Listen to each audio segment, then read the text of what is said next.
Brasil, Coração do Mundo, Pátria do Evangelho, Humberto de Campos, capítulo 23, a obra de Ismael. O grande movimento preparatório do Espiritismo em todo o mundo tinha, no Brasil, a sua repercussão, como era natural.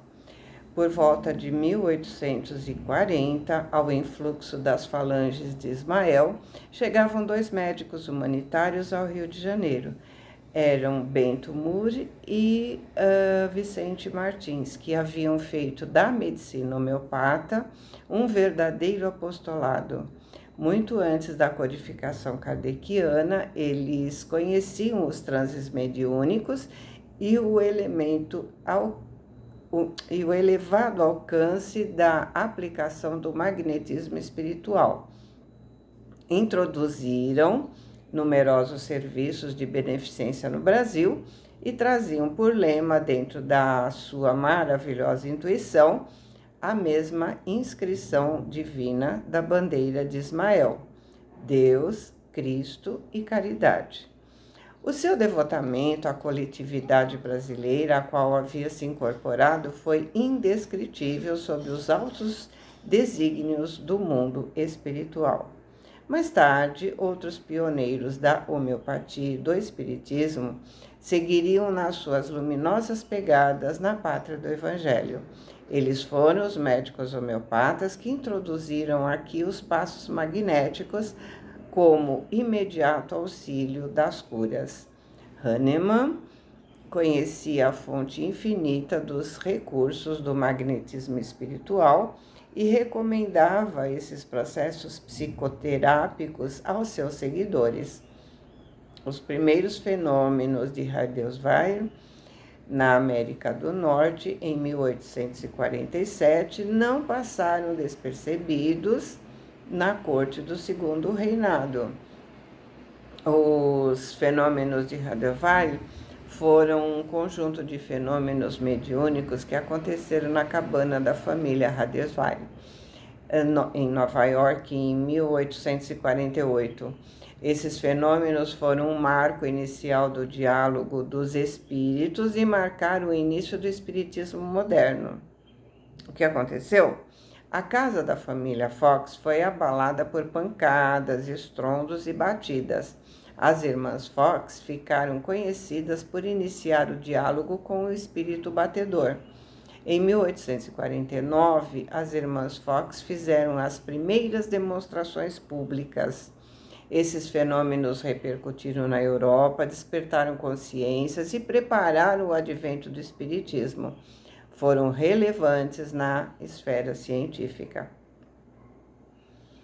A febre de experimentações que se seguiu nas grandes cidades europeias também incendiou no Rio de Janeiro alguns cérebros mais destacados no meio social.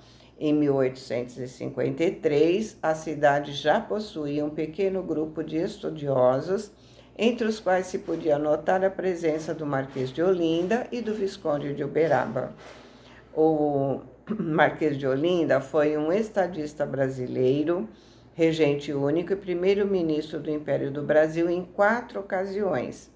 E o Visconde de Uberaba foi magistrado e político brasileiro. No Salvador, esses núcleos de experimentação já existiam em idênticas circunstâncias. Em 1860 surgem as primeiras publicações espiritistas. Em 1863, o Dr. Luiz Olímpio Teles de Menezes, com alguns colegas, replicavam no Diário da Bahia um artigo algo irônico de um cientista francês desfavorável ao espiritismo, publicado na Gazeta Medical e transcrito no referido jornal. As publicações brasileiras não passaram desapercebidas ao próprio Allan Kardec, que delas teve conhecimento com a mais justa satisfação íntima. A doutrina seguia sua marcha vitoriosa através de todos os ambientes cultos da Europa e da América, quando o grande codificador se desprendeu dos laços que o prendiam à vida material em 1869. Justamente nesse ano surgiu o primeiro mensário espírita brasileiro, o Eco de Além Túmulo. O desaparecimento do mestre deixou o meio geral da doutrina em organização algo desorientado. Em Paris, como nos grandes centros mundiais, quiseram substituir a sua autoridade inutilmente. Porém, as falanges de Ismael estavam vigilantes. Sugeriram aos espiritistas brasileiros a necessidade de criar um núcleo central das atividades no Rio, que ficasse como órgão orientador de todos os movimentos da doutrina espírita no Brasil. Um dos emissários de Ismael, que dispunha de maiores elementos no terreno das afinidades mediúnicas, para se comunicar com os grupos particulares organizados na cidade, adotou o pseudônimo de Confúcius e com o qual transmitia mensagens instrutivas e valiosos ensinamentos. Em 1873, fundava-se, com estatutos impressos e demais formalidades exigidas, o Grupo Confúcius, que constituiria a base da obra tangível e determinada de Ismael na terra brasileira. Na época, por esse grupo passaram todos os simpatizantes da doutrina e, se efêmera foi a sua existência como sociedade organizada, memoráveis foram os seus trabalhos, aos quais o próprio Ismael compareceu pessoalmente pela primeira vez, esclarecendo os grandes objetivos da sua elevada missão no país do Cruzeiro. Nem todos os espiritistas modernos conhecem o fecundo trabalho daqueles humildes trabalhadores dos terrenos inférteis da sociedade humana. A realidade é que eles lutaram corajosamente contra a opinião hostil do tempo, contra o anátema, a reprovação, né? O insulto e o ridículo, e, acima de tudo, contra as ondas reacionárias das trevas do mundo invisível, para levantarem bem alto a bandeira de Ismael, como o manancial de luz para todos os espíritos e de conforto para todos os corações. As entidades da sombra vieram trazer a obra ingrata da oposição ao trabalho produtivo de edificação evangélica no Brasil. Bem sabemos que, se aqueles possuíam um ponto vulnerável no seu calcanhar, o homem em si, pela sua vaidade e fraqueza, possui esse ponto vulnerável generalizado em todos os escaninhos da sua personalidade espiritual. E os seres das trevas, se não conseguiram vencer totalmente os trabalhadores, conseguiram desuni-los no plano dos seus serviços à grande causa. O Grupo Confúcius teve uma existência de 3 rápidos anos.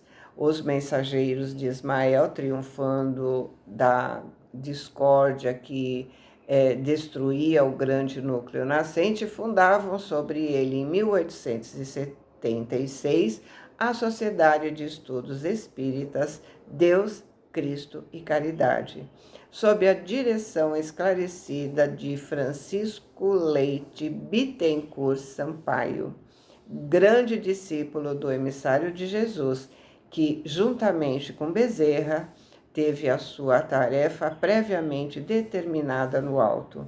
A ele se reunia Antônio Luiz Saião, em 1878, para as grandes vitórias do Evangelho nas terras do Cruzeiro. O trabalho ingrato das trevas, no plano invisível, é ousado e persistente. No seio desse rebanho de almas humildes e simples, esclarecidas à luz dos princípios cristãos, onde militavam espíritas lúcidos e sábios como Bittencourt Sampaio, que abandonou os fulgores enganosos da sua elevada posição na literatura e na política para se apegar às claridades do ideal cristão. As entidades tenebrosas conseguem encontrar um médium pronto para a dolorosa tarefa de movimentar a desarmonia e, estabelecida de novo a discórdia, os mensageiros de Ismael reorganizam as energias existentes para fundarem, em 1880, a Sociedade Espírita Fraternidade, com a qual se carregava em triunfo o bendito lema do suave estandarte do emissário do Divino Mestre.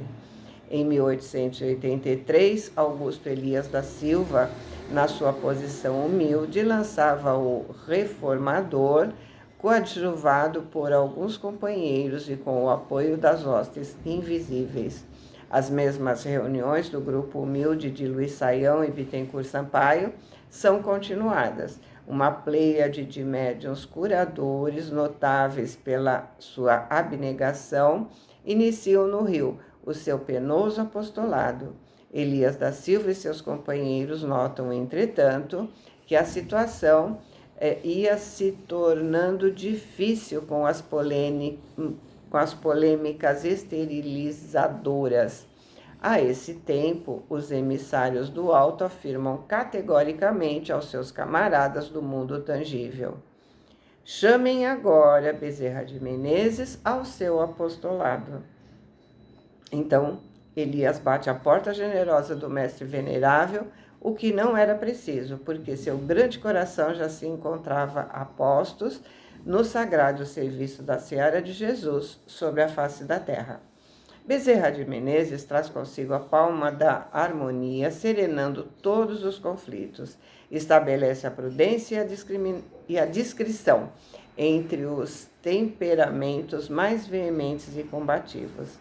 A obra de Ismael, no que se referia às luzes sublimes do Consolador, estava definitivamente instalada na pátria do Cruzeiro, apesar da precariedade do auxílio dos homens. As divergências foram atenuadas para que a tranquilidade voltasse a todos os centros de experimentação e de estudo. Os operários espalhavam-se no Rio, cada qual com a sua ferramenta, dentro do grande plano da unificação e da paz, nos ambientes da doutrina, plano esse que, mais tarde, eles conseguiriam relativamente realizar, organizando o aparelho central das suas diretrizes, que se consolidaria com a Federação Espírita Brasileira, onde seria localizada a sede diretora, no plano tangível dos trabalhos da obra de Ismael no Brasil. Augusto Elias da Silva era fotógrafo, despertou para o espiritismo aos 33 anos de idade, como ele mesmo contou pelas suas páginas da revista Reformador. Foi convidado a assistir a uma sessão na sala da Sociedade Acadêmica Deus, Cristo e Caridade e se interessou pelo espiritismo. Começou a estudar Kardec, fundou o Grupo Espírita Menezes e dirigia seus trabalhos. Lançou a revista O Reformador. Bittencourt Sampaio era advogado, poeta, jornalista, político e espírita brasileiro. Com alguns amigos, fundou o Grupo Espírita Fraternidade, mais tarde o Grupo dos Humildes, que mudou seu nome para Grupo Ismael e se integrou à Federação Espírita Brasileira. Luiz Saião, autêntico trabalhador de Jesus e Ismael, começou de imediato nas atividades, destacando-se entre os grandes pioneiros do espiritismo. As biografias desses personagens é bastante grande. No livro Memórias de um Suicida, nós temos alguns detalhes de convivência deles. Esse livro, né, Memórias de um Suicida, tá aí na playlist para quem se interessar, tudo bem? E assim vamos terminando esse capítulo. Fiquem com Deus, boa semana, amo vocês.